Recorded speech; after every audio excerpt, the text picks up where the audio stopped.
Saudara-saudara dalam Kristus Yesus, ketika kita sedang melihat seseorang, memandang seseorang yang bergumul dengan gangguan kesehatan mental, apa yang kita lihat dari mereka? Apakah saudara melihat mereka sebagai seorang yang bermasalah, punya kekurangan, punya kelemahan, kurang dipandang, kurang menguntungkan, kurang ini dan itu, kurang mencapai standar? Ataukah mereka adalah sosok pribadi yang perlu dikasihi dan harus dihargai? Saudara-saudara dalam Kristus Yesus, kita merenungkan apa itu natur manusia. Manusia adalah gambar dan rupa Tuhan Allah. Manusia adalah gambar dan rupa Allah, diciptakan menurut gambar dan rupa Allah. Karena itu manusia mempunyai martabat, dignitas, dan kehormatan. Menghina manusia adalah menghina penciptanya, sebab manusia diciptakan menurut gambar dan rupa penciptanya. Nah, ketika melihat orang dengan gangguan kesehatan mental, masyarakat seringkali sudah mengkotakkan kategori mengenai apa yang normal dan apa yang tidak normal. Ini sebuah konstruksi sosial.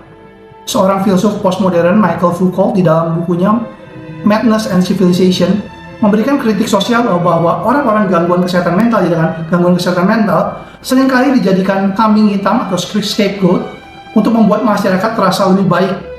Ini adalah isu kontrol dan kekuasaan. Kalau kita melihat di dalam film-film Hollywood, kita juga sering melihat orang-orang dengan gangguan kesehatan mental dilihat sebagai orang-orang yang kriminal, orang-orang yang jahat, bahkan tokoh antagonis. Dan ini adalah satu stigma di dalam masyarakat.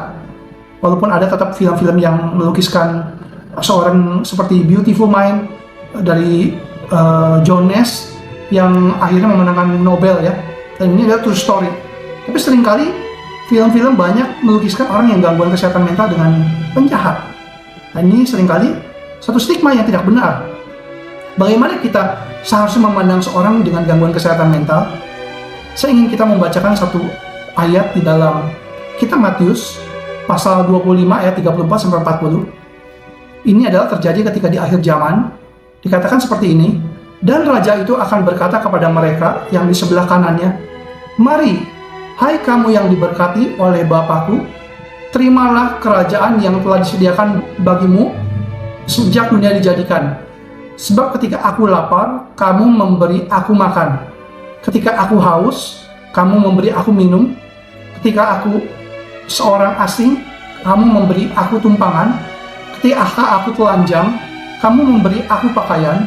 Ketika aku sakit, kamu melawat aku. Ketika aku di dalam penjara, kamu mengunjungi aku."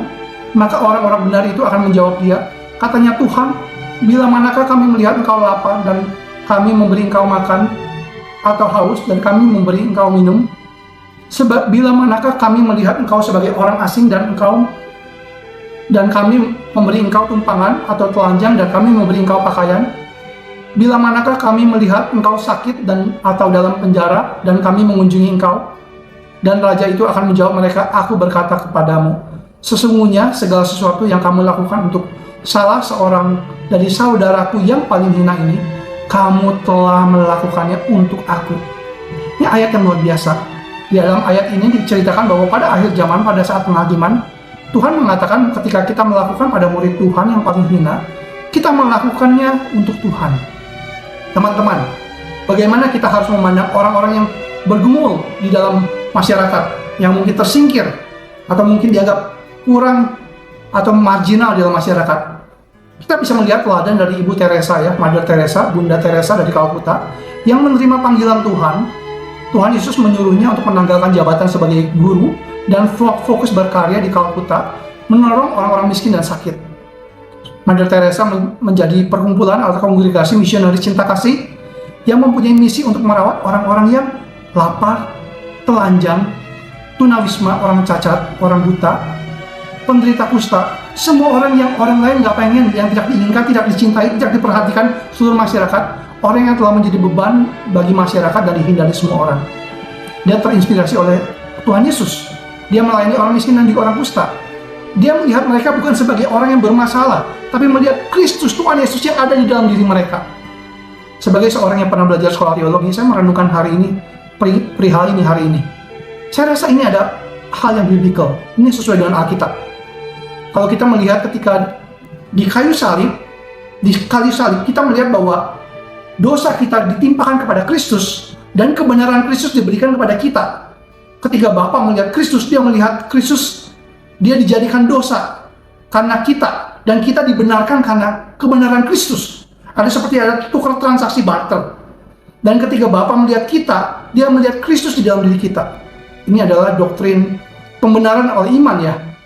Karena Bapa melihat kita, ketika dia melihat kita, dia melihat Kristus di dalam diri kita. Saya rasa ini punya implikasi ya, bahwa kita pun harus melihat saudara-saudara kita, bahwa ada Kristus di dalam diri mereka. Saya merenungkan statement bahwa satu pengertian bahwa teologi harus mempunyai implikasi etika. Hari ini saya merenungkan dan buat statement seperti ini, teologi without charity is vanity.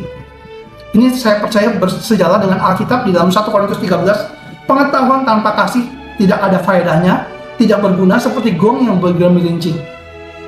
Ada seorang yang bernama Henry Nouwen, dia seorang hamba Tuhan, penulis dan teolog, dan dia adalah seorang yang banyak menulis dan bergumul dengan hal-hal spiritualitas Kristen, psikologi, dan pastoral care ya. Dia lahir di Belanda, dan Nouwen menghabiskan sebagian hidupnya besarnya di Amerika dan Kanada. Dia orang yang akademis, yang dihormati dan mengajar di beberapa institusi yang besar, yang prestis, seperti Universitas Notre Dame, Universitas Yale, dan Universitas Harvard. Jadi orang pintar ya, profesor ya.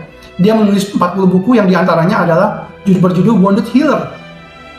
Nouwen memiliki minat khusus dalam konsep Wounded Healer yang menggambarkan bagaimana mereka yang telah mengalami penderitaan sendiri, telah mengalami penderitaan dapat lebih efektif membantu orang menyembuhkan penderitaan orang lain. Sebagai seorang yang berintelektual, Henry Nouwen bergabung dengan komunitas L'Arche. Jadi dia nggak fokus lagi pada pengajaran sebagai dosen, sebagai pengajar, tapi dia bergabung dengan komunitas L'Arche. Dan L'Arche adalah komunitas yang dijaring, yang ada komunitas orang-orang yang disable gitu, orang-orang yang ada disable intelektual dan hidup bersama mereka di sana. Ini hal yang luar biasa, dan dia melayani cuma nggak banyak orang di sana. Henry Nouwen di dalam buku Adam yang Dikasihi Allah menceritakan bagaimana ketika dia melayani seorang yang bernama Adam, seorang yang disabilitas, yang nggak bisa apa-apa, yang punya disabilitas mental dan fisik. Ternyata Henry Nouwen memahami bahwa dia banyak belajar dari mereka. Dia belajar sabar, dia belajar mengasihi, dia belajar spiritualitas. Dia merasa kalau dia terburu-buru atau kurang kasih, maka Adam akan gelisah. Saya punya teman seorang yang dulu di Institut Reform, teman bersama-sama. Teman saya penginjil ini punya seorang anak perempuan yang waktu kecilnya itu kena virus toksoplasma sehingga mengalami keterbelakangan mental. Sehingga perlu dilayani, dikasihi, dan bahkan sampai remaja pun perihal toilet perlu dibantu. Tapi respon teman saya bagaimana terhadap anaknya ini? Dia melihat anak ini sebagai berkat Tuhan, yang dikasihi Tuhan. Dia melihat anaknya sebagai seorang yang bernilai, bahkan ada statement penting yang saya pegang sampai hari ini. Dia melihat anaknya sebagai profesor teologinya. Wah, betapa statement yang luar biasa, yang memberkati. Apa yang kita lihat dari seorang yang bergumul dengan gangguan kesehatan mental? Apa yang kita lihat? Apakah kita melihat Yesus yang ada dalam diri mereka? Apakah kita melihat bahwa mereka adalah gambar dan rupa Allah yang bernilai, yang bermartabat, yang berharga, yang harus dikasihi, seperti kita semua? Apakah Anda juga bisa melihat mereka sebagai orang yang dapat dipakai melatih kerohanian Anda untuk mengasihi mereka? Bahkan bukan cuma melatih kerohanian Anda, bahkan Anda diberkati ketika melayani mereka. Apakah Anda mau mengasihi orang-orang seperti ini? Di dalam dunia ini orang selalu ingin naik ke atas. Tapi teladan dari Kristus adalah Kristus inkarnasi turun ke bawah, melayani. Anak manusia melayani, datang untuk melayani. Anak manusia mengasihi, merendahkan diri menjadi sama seperti manusia, dan sampai taat mati di kayu salib untuk supaya kita boleh diselamatkan. Sungguh teladan dari Tuhan Yesus Kristus. Biarlah kita di dalam perenungan ini merenungkan ketika kita berhadapan dengan orang-orang yang gangguan kesehatan mental, apakah dan bagaimana cara kita memandang? Apakah kita mau mengasihi mereka? Mari kita berdoa. Bapa Surgawi, terima kasih Tuhan untuk perenungan pada hari ini. Ampuni kesalahan kami Tuhan kalau kami kurang memandang sesama kami sebagai orang yang perlu dikasihi. Padahal Engkau sendiri mengasihi mereka Tuhan, dan Engkau juga sangat mengasihi kami. Tolong supaya kami bisa melihat orang-orang dengan gangguan kesehatan mental sebagai sosok yang perlu dikasihi dan melihat Kristus yang ada dalam diri mereka, dan bahkan juga melihat mereka sebagai gambar dan rupa Allah yang punya berharga, bermartabat, dan dignitas. Tolong Tuhan supaya kami mengasihi, karena kami terlebih dahulu dikasihi Tuhan. Terima kasih Tuhan, terpujilah nama Tuhan. Di dalam nama Tuhan Yesus kami berdoa dan ucap syukur. Amin.